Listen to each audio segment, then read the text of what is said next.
দুনিয়ায় এমন কোনো মা নাই যে সন্তানকে দাফন করার জন্য কবরে নামে সন্তানকে শোয়া নিজে সুস্থ অবস্থায় উপরে উঠবেন এমন কোনো মা দুনিয়ায় নেই। সন্তানকে শোয়া দিয়া নিজেও লাশ হয়ে শুয়ে পড়বে। এরে ভাই বন্ধুরা, আমি জিজ্ঞেস করি, এই যে মার কলিজায় এত মায়া, এত দরদ, কারণটা কি? মা আমার একটা চোখ বানাইছেন, তাই না? একটা হাত বানাইছেন, তো জিভটা বানাইছেন, কটা আঙ্গুল বানাইছেন, তো একবারে সবাই জবাব দেন, মা আমার কি বানাইছেন? হ্যাঁ হ্যাঁ বলেন না, কি বানাইছেন? কিছুই না, কিছুই বানান নাই। অল্প কয়েকদিন ভাড়াটিয়ার মতো পেটে ধারণ করেছেন, হওয়ার পরে লালন করেছেন, কিচ্ছু বানান নাই মা। আমার মা আমার কিচ্ছু বানান নাই, তারপরেও মায়ের কলিজায় এত দরদ আর মায়া, কিচ্ছু না বানায়া এত দরদ এত মায়া। তাইলে যে আল্লাহ আমার চোখ বানাইছেন ওই আল্লাহর কত মায়া, যে আল্লাহ আমার জবান বানাইছেন ওই আল্লাহর কত মায়া, যে আল্লাহ আমার হাত পা দিয়ে আমারে বাঁচায়া রাখছেন, এত এত নিয়ামত দিয়ে বাঁচায়া রাখছেন ওই আল্লাহর কত মায়া। জালিম কত মায়া তুমি কি দেখো না? আমি আর তুমি যখন দরজা বন্ধ করে গুনাহ করি, ভেতরে গুনাহ চলছে, আমার মালিকের কত মায়া। ওই গুনাহ অবস্থায় আমার মালিক দরজার নিচে দিয়া বাতাস আর অক্সিজেন পাঠায়া দেন যেন আমি মইরা না যাই। আমি আপনি যখন গুনাহ করতে থাকি না, মালিক তখন ওই মায়ার ডাক দিতে থাকেন, এই কথাগুলা মনে করায়া দিয়া দিয়া কি, ইয়া আইয়ুহাল ইনসান মা গররাকা বিরাব্বিকাল কারীম।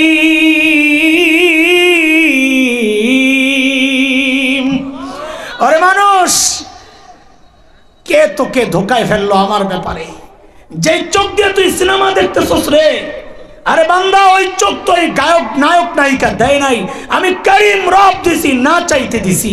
যে কান দিয়ে তুই গান শুনতেছস ওই কান কিন্তু তোর গায়ক গায়িকা দেয় নাই, আমি করিম রব দিছি, না চাইতে দিছি। হ্যাঁ, আমার দেওয়া নেয়ামত দিয়া তুই আমার নাফরমানি করছস। মা গররাকা বিরাব্বিকাল কারীম। আরে আমার ব্যাপারে তোরে কে ধোকায় ফেললো? কার কাছে কি পাইয়া তুই করিম রব ভুলে গেলি? বল, মা গররাকা বিরাব্বিকাল কারীম। আমাদের বড়রা বলে এটা তো আয়াতের স্বাভাবিক তর্জমা, কিন্তু আর ভেতরেরও আরেকটা কথা আছে বড় ওজনওয়ালা। বলে কি সেটা? মালিক যেন এর মধ্যে বলছেন, এরে বান্দা, তোর সন্তান সামনে থাকলে তুই গুনাহ করস না, তোর লজ্জা লাগে। তোর মা বাবার সামনে তুই গুনাহ করস না, তোর লজ্জা লাগে। তুই আমার মাখলুকের সামনে গুনাহ করস না, তোর লজ্জা লাগে।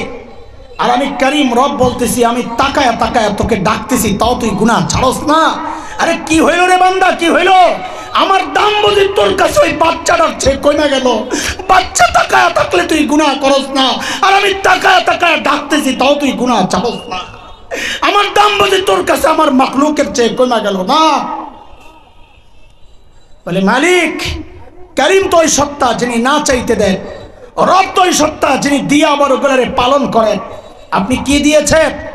তো আল্লাহ যেন বলেন, জালিম কি দিয়েছে? নিজের চেহারার দিকে তাকায়া দেখ।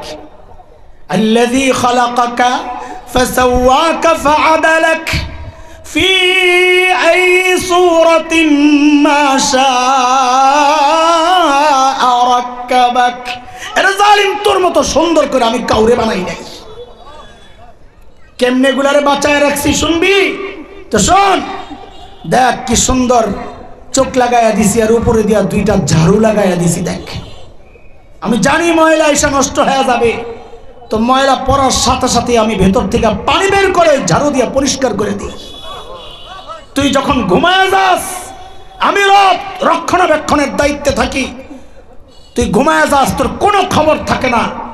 আমি রব তোর ওই চোখগুলারে নিরাপদ করার জন্য আমার দায়িত্বের উপর দিয়ে আস্তে করে শাটার ডালে লাগাইয়া দিই, যেন তোর চোখটি নিরাপদ থাকে। সেই আমার দেওয়া চোখ, আমার হেফাজত করা চোখ, আমার রক্ষা করার চোখ দিয়া ঘুম থেকে উঠাই তুই আমার নাফরমানিতে লেগে যাস। মা গররাকা বিরাব্বিকাল কারীম। এর দোস্ত ও যুবক, এই চিন্তার চেতনা, এই অনুভূতিটা যদি দিল আর দিমাগের মধ্যে বসানো যায়, তো গুনাহ করতে গেলেই দেখবা আওয়াজ আসবে মা গাররাকা বিরাব্বিকাল কারীম। ও বান্দা তুই কই আগাইতেছস, কার নিয়ামত দিয়ে তুই কার নাফরমানি করবি, জবাব দে। বাবা গুনাহ ছাড়ি, দাড়ি চুল পাইকা সাদা, গুনাহ এখনো চলতেছে। জুয়ান কার কখন ডাক চলে আসে তুমি ভেবো না আল্লাহ তোমারও দাড়ি চুল পাকা পর্যন্ত সময় দিবেন না। কত বাবাকে দেখছি সন্তানের লাশ কাঁদি নিয়ে যাইতেছে। আরে কে জানে এই মজলিসে এমন কেউ থাকতে পারেন, তার খবর নাই, তিনি বসে আছেন এখানে কিন্তু তার কাফনের কাপড়টা চলে আসছে দোকানে।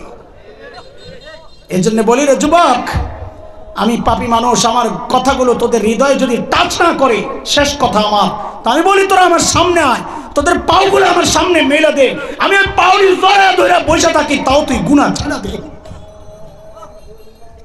বাবা গুনাহ ছেড়ে দে। আল্লাহ সুবহানাহু ওয়া তাআলা আমাদেরকে সব রকমের গুনাহ যা আল্লাহ এমনো মাফ করেন ওই গুনাহ, যা আল্লাহ নেক আমলের দ্বারা মাফ করেন ওই গুনাহ, যা আল্লাহ ছাড় দিল ছেড়ে দেন না ওই গুনাহ, সব গুনাহ থেকে আল্লাহ আমাদেরকে হেফাজত করেন, অতীতের সমস্ত গুনাহগুলো মাফ করে দেন, আমিন। ওয়া আখিরু দাওয়ানা আলহামদুলিল্লাহি রাব্বিল আলামিন। আসসালামু আলাইকুম।